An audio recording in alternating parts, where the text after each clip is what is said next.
Hey, hello, how are you? This is Marty from PodJam TV, along with Misty. How you doing, Misty? Hi, Marty. So this is part two of a video we just did a few days ago. And I know in our last video we covered the new iOS 5 for iPhone and iPad and iPod Touch and some of the features, and the new iPhone 4S and all the cool features there. But one of the features that we really highlighted was Siri, which is the voice assistant, The virtual assistant. virtual assistant that uses natural language and assists you in various tasks. You can set up calendar reminders and ask the weather and send text messages, have her read your text back to you. And we demoed that in our last video. But we also realized that, the thing about Siri is it's only available on one phone, the iPhone 4S. So there's a lot of people with iPhone 4s and iPhone 3GSs who are using the new OS, but don't have access to this cool Siri technology. I know in the last video we mentioned you uncovered a couple apps that are kind of like Siri alternatives, so people without the iPhone 4S can have some voice-assisted technology. And for those who just want to try it out before they do a purchase yes, of the 4S, see how it works, or is it really useful for them? so what'd you uncover? Yeah, I think you have a couple apps, right, that you uncovered that you like, that you saw in the App Store. Yeah, there are a lot of other apps that are can be virtual assistants, but I found two that is, of course, not comparable to Siri yet, but it gives you a feel of how a virtual assistant works. One is a paid app, while the other one is a free app. Maybe we could start first with the paid app. Okay. The paid app is called Voice Actions. Voice Actions. And Yeah. Okay. Yes. And how much is that in the App Store? Oh yeah, it costs less than $5. Okay. Around $4.99. Okay. So let me try and do a demo. Of course, this won't be comparable to Siri, as I mentioned earlier, but okay. It says here, tap to ask me something. So it has a microphone there. So you just tap it. Wait for it to turn green. Text Marty. Text Marty. What should I tell Marty Midbiden? Call me. Okay. Okay. I'm gonna wait for it here on my phone.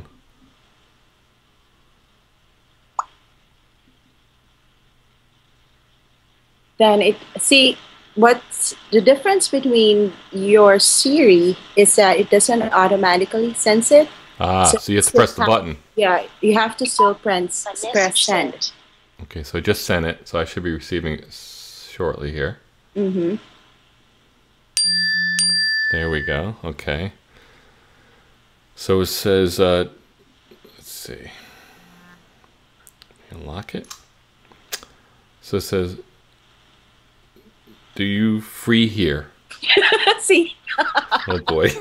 That didn't do so good. it doesn't do so well, but there are occasions wherein it works pretty well.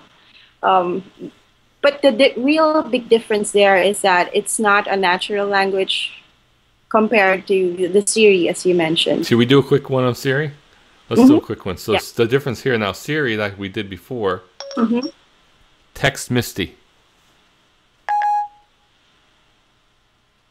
Okay, I can send a text to Misty Bellardo for you. What would you like it to say? Hi Misty, how are you today? Call me when you get a chance. I updated your message. Ready to send it? Send it. Okay, I'll send it. Now the big difference here is it showed me the text so I can proofread it. I didn't have to touch it. I could do it all by voice. And now you're receiving the text hopefully soon.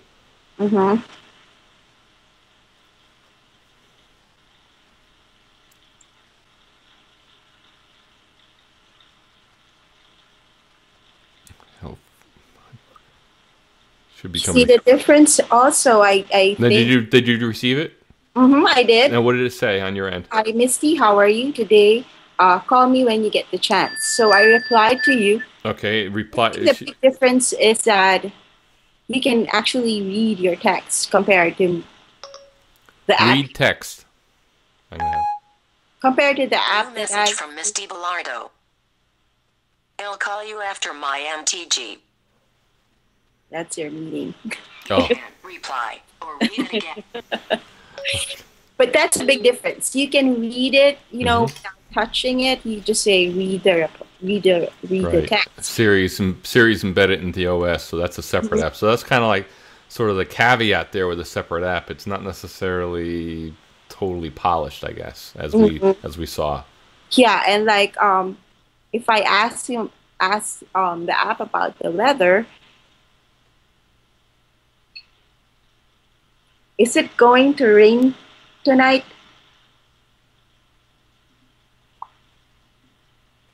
It just goes to search. It will ask Ah. you what do you want to search. And on Siri, I'll ask the same question. Hmm? Is it going to rain tonight? It doesn't look like it's going to rain tonight. And what it does is it brings up the forecast, current temperature for tonight, and actually brings up the hourly temperature forecast. So yeah, so there's a big difference there. And again, the natural language Yep. with Siri versus voice actions. Let me just try again one more. Okay. What is the weather?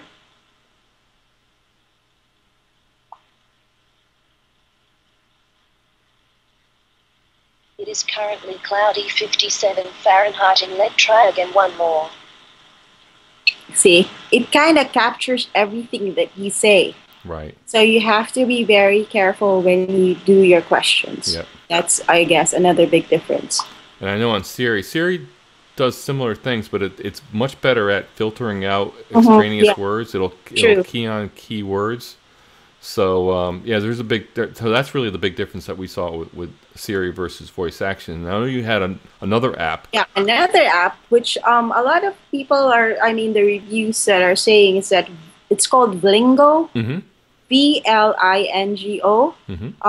This is a more comparable application, and it's free. Free app, which is always good. So free app, yeah. But of course, again, it's very limited compared to Siri. So it gives you several options. It will allow you to send a text, dictate an email, find places by dictating it. And what's I think the big difference here is you can update your social media sites like Facebook and Twitter. Now with Vlingo, it's still not natural language, so you do have to give it commands. But yeah, I think that the social media updating is really cool because on Siri you can't do that yet because it only integrates with with Twitter. I think you can update it via. Yeah, you can do. There's kind of a hack with Twitter. You can actually update it through text messaging.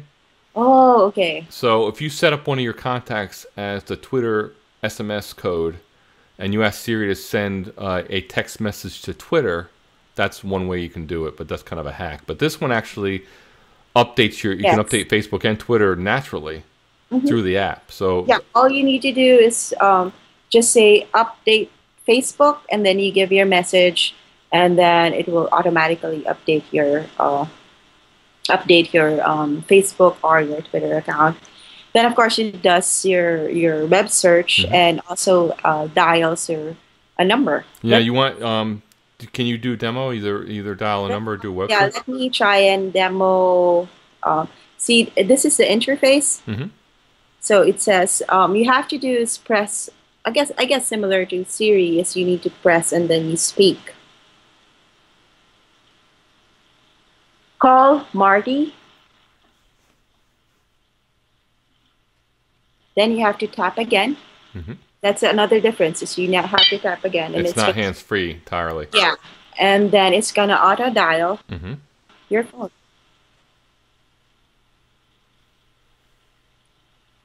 See, it's ringing already. Yeah.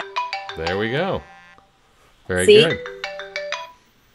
So it came through. So, but again, the big difference I think that people need to know is that, like you said, it's not completely hands-free. It's almost there. It's almost, yeah. Yeah. And it's not natural language, so you had to say it a certain way. Be careful what you say. Yep. And then whenever if you need to send a text message, you still need to touch it. Right. You do it automatically with your voice. And I'll do on Siri. I can do the same thing with call. I'll do it this way. It's very natural. So I've pressed the button. Mm-hmm. Call Misty. Calling Misty Bilardo, mobile. So it's going to dial your number. Mm-hmm. And another big thing is that you still need to touch it again for it to. And you got there. So, yeah, I got it. So completely hands-free with a lot of the Siri yes. Integration and functionality, and with the two apps that you demonstrated, it's really you still have to say it a certain way, and you still have to kind of interact with the phone by touching and things like that. So my recommendation would be to try out Vlingo. Mm-hmm. If you just want to, try the voice integration or voice command, see if you like it. Yeah, we both tried it. I think it's free, so definitely why not? Give it a shot, especially if you have a iPhone 4 or less. Yeah, we both tried it on social media, right? And it worked very well. Yep. And another thing is, if you don't have the iPhone, you can use it. You can get it for BlackBerry as well as the Android. Oh, very good. So it's cross-platform, which is nice. Cross-platform. So that's a great alternative. I mean, again, it's not as natural, and in fact, I think this whole voice recognition, virtual assistant type of technology is just beginning. But at least that gives some alternative, which is nice. So definitely try out Blingo. Anything else? I think we just want to do a quick reminder. Mm-hmm. I know we said this in our last video, but Blog World is coming up very soon, November 3rd through 5th in Los Angeles. Both of us are first time. All about blogging. We're looking forward to learning a lot of stuff, and most of all, meeting people and interacting in real life, which is certainly part of the whole experience. And what's exciting too is that we also want to bring Blog World to our readers. That's right. We'll be doing post video, photos, like we did from New York just this past couple weeks ago. Mm-hmm. We'll be doing more stuff from LA. Again, both of our first time, so we're excited to be there. So if anybody going to be at Blog World November 3rd through 5th, certainly if you see us, let us know. Let us know through social media. We'd love to meet you, and we're looking forward to it. So I guess that does it for this episode. Mm-hmm. And we'll see you later.